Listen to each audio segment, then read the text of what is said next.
I graduated from college in June of 1968, which would have been 4 months after the Tet Offensive.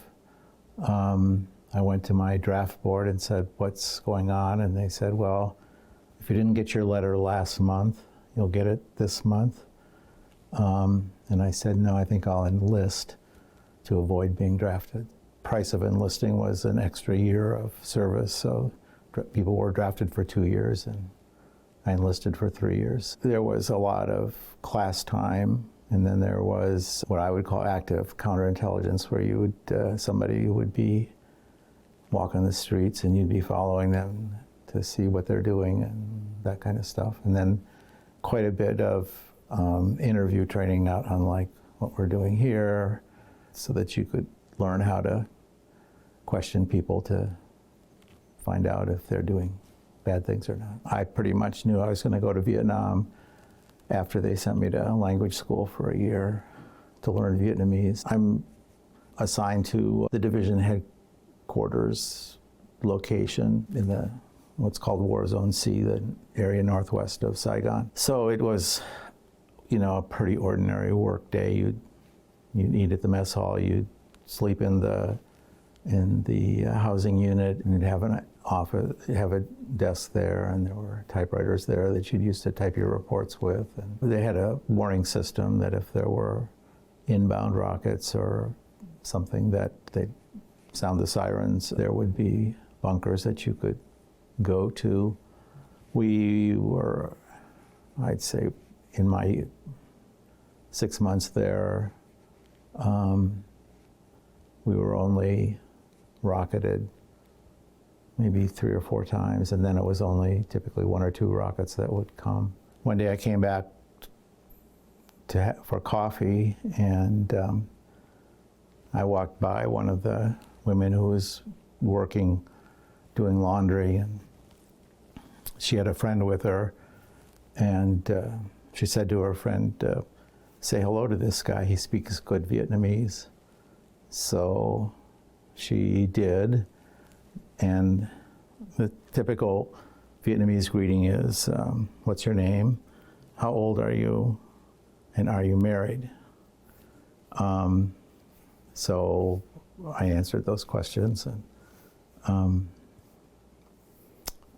I spoke well enough that she was impressed with that. Ended up, after a couple of iterations, being my wife, who's brought most of her family here to live in this area. So, so that's the long-term effect of this process.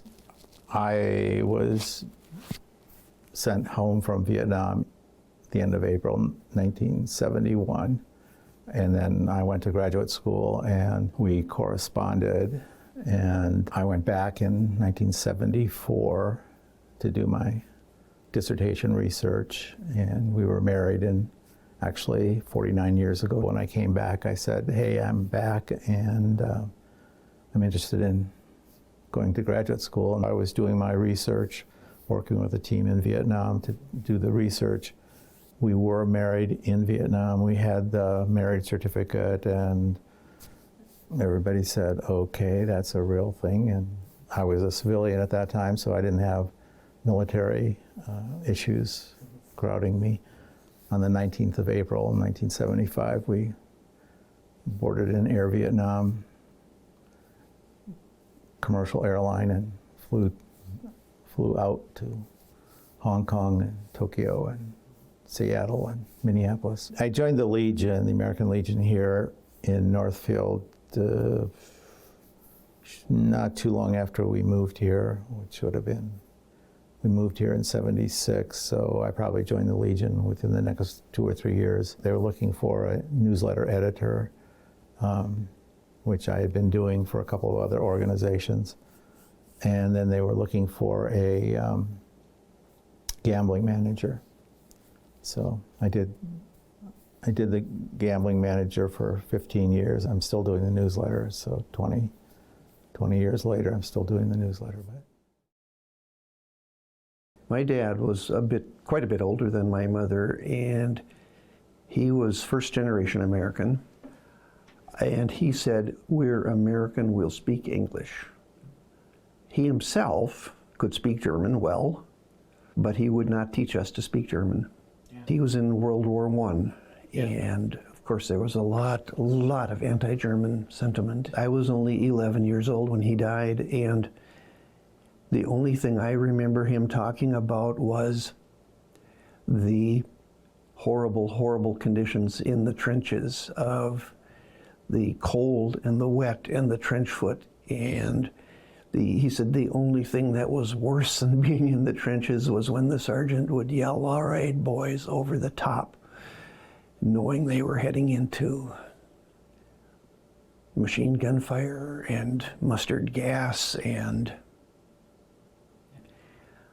one night I got a call from the lady who ran the draft board in Brown County saying, "I just thought you might want to know.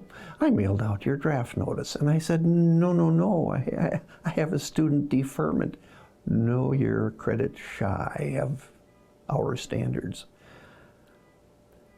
This was in 1965, fall of 1965. Me and my high school sweetheart were getting married in December of 1965. So a draft would have thrown a serious crimp in our plans. Being drafted and knowing full well that meant being sent into the combat zone of Vietnam did not appeal to me either. In trying to figure out what to do, I knew I did not want to be shooting at anyone. I did not feel like I could kill, even in a war.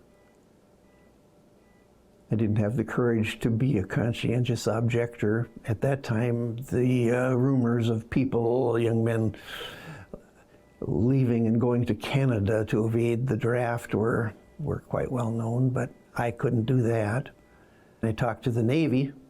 They said, "Well, we have a 120-day delay enlistment. You can enlist now and report for duty anytime up to 120 days from now. We could still get married and finish the quarter at school." So I reported in February of 1966. A chance meeting at college with a veteran kind of determined my course. We were chatting, and he said, "Oh, you're joining the Navy?" He said, What are you going to ask for?" And I said, I don't know anything about the Navy." He said, "Well, you want to be a communications technician. They have it the best." Oh, okay. So at the end of basic training, when time came to ask for, "What do you want for advanced training?" I said, "I want to be a communications technician." "What branch?" Oh, he didn't tell me there were more than one variety. So they offered me the options, and when they came to the interpreter branch, I said, "Oh, I had a semester of Spanish. I did well at that. I'm fairly good at languages." So I said, I'll take that. "What language?" Oh, another decision. Not knowing any better at that age, I left them assign me whatever was needed, and I got assigned Vietnamese. So I knew where I was going. In August of 1967, I reported to the USS Jamestown in Vietnam waters. Was there until August of 1968. Our mission was to gather electronic intelligence, and so we had to be close enough to shore that we could do our job, but we were far enough away that there was no such thing as docking and pulling into shore. So mail would leave the ship maybe once a week, maybe once a month. We were out 7 weeks, coincidentally with the time the USS Pueblo was seized by the North Koreans. My wife was back in New Ulm, worried sick because she hadn't heard anything from me for weeks. And of course, in her mind, we're equivalent. We're the same type of craft. We're doing the same job. How would she know had something happened to us? She wouldn't. So that was the hardest part. The long deployment on station when there was no communication with family. I spent almost a year and a half between basic training and language school and radio school, then the year on the ship, and I did get leave after I got off the ship before I reported to survival school. Tough part was the survival, escape, resistance, evasion part, where they dropped us off in the desert and expected us to survive for a week. And of course, we were dumb and inexperienced, and the instructors rounded us all up within a matter of minutes when we were put into a prisoner of war camp and subjected to interrogation and intimidation tactics. I spent a few hours in the box, which I thought was fine because I was tired. I slept. But the interrogation, name, rank, and serial number, name, rank, and serial number.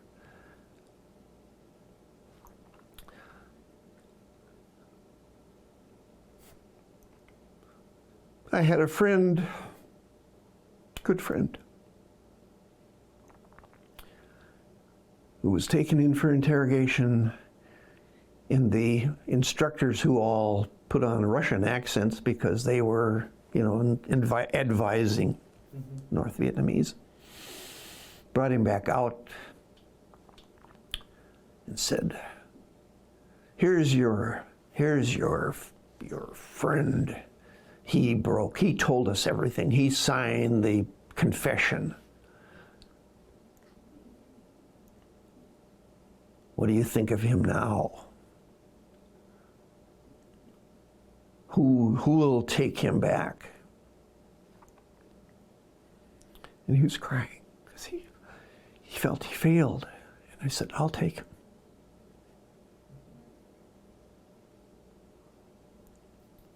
I'll take him. But we knew we were supposed to be done with this on Sunday. And when they lined us up on Sunday and said, all right, war criminals, stand and salute our flag. And I turned my back. I said, I'll be damned if I will salute your flag. And then they started playing the Star-Spangled Banner.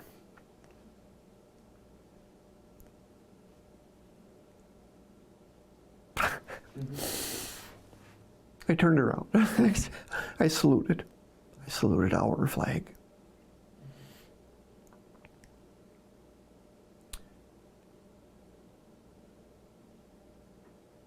That was all to prepare us for when we got to the Philippines. I was able finally to bring my wife and our son, who was 2.5 by that time, to the Philippines for the last 6 months that I was there. My wife and I had a long discussion about whether the military life is a good atmosphere for raising a family. It is extremely harmful to marriages and family life. The separation, the uncertainty, the being ordered around at a moment's notice. You're packing up and heading for a new duty station and or maybe sea duty when you'll have to, your wife and family will be alone for I don't know how long.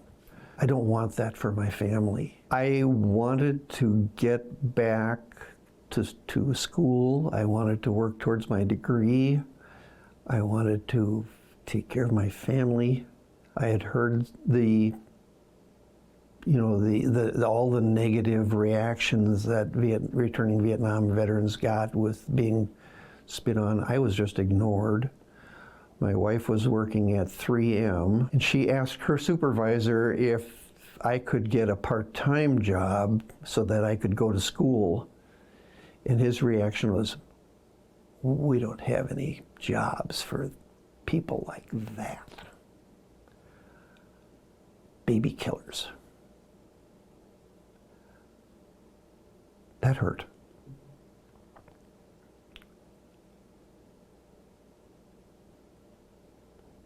So I did whatever I could.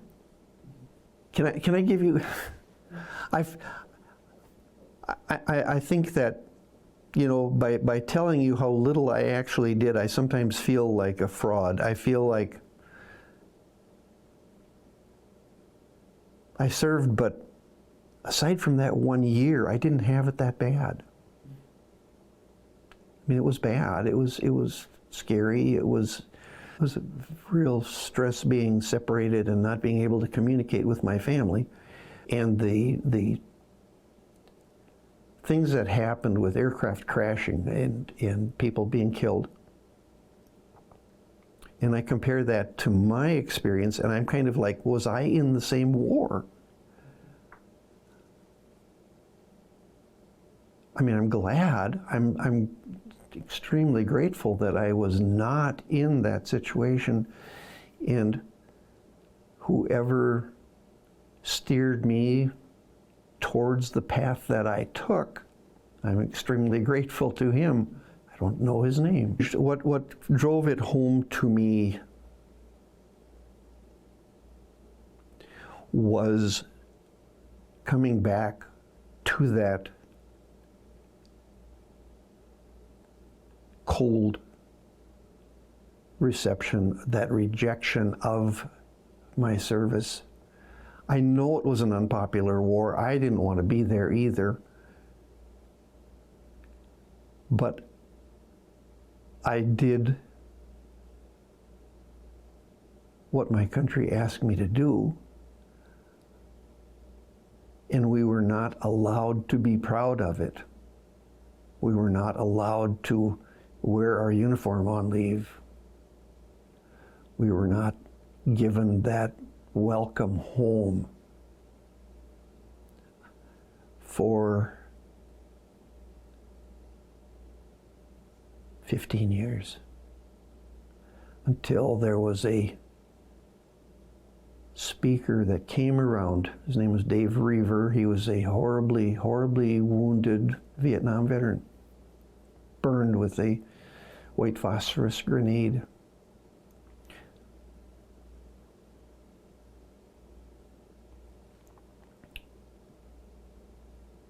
Who came around to the schools, and he was at the Mankato Civic Center. I went over for his talk after the kids told me how good he was. And for the first time,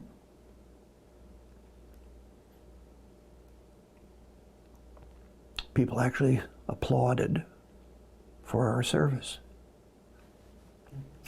A little choked up just remembering that. And now, of course, it's different. It's much, much different. I wear my hat and people say, "Thank you for your service." It's, something I don't take that lightly, because it was long, long in coming.